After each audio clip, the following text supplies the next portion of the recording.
राहुल गांधी यांच्यासह विरोधी पक्षाची नौटंकी सुरू असल्याची टीका या सगळ्या संदर्भात बोलताना दरेकरांनी केली आहे। निवडणूक आयोगाने राहुल गांधींना उत्तर दिलंय असंही दरेकर म्हणाले। आयोगाला संशयाच्या भोवऱ्यात ओढण्याचा विरोधकांचा प्रयत्न आहे। येणाऱ्या निवडणुकीत काही हाती लागतंय का असा विरोधकांचा गेम प्लॅन असल्याचं दरेकरांनी म्हटलं।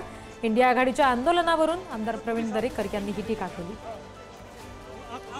मला वाटतं राहुल गांधींचं सर्व विरोधी पक्षाची नौटंकी सुरू आहे, कारण ज्या गोष्टीचा आक्षेप घेत आहेत निवडणूक आयोगाकडे त्या संदर्भामध्ये निवडणूक आयोगानं स्वयंस्पष्ट अशा प्रकारचं उत्तर राहुल गांधींना संबंधितांना दिलेलं आहे। निवडणूक आयोगाला संशयाच्या भोवऱ्यात उभं करून जनतेच्या मनात काही संभ्रम निर्माण करून येणाऱ्या निवडणुकात काही हाती लागतंय का अशा प्रकारचा गेम प्लॅन आहे, त्याचाच भाग म्हणून राहुल गांधींनी पहिलं प्रेझेंटेशन दिलं।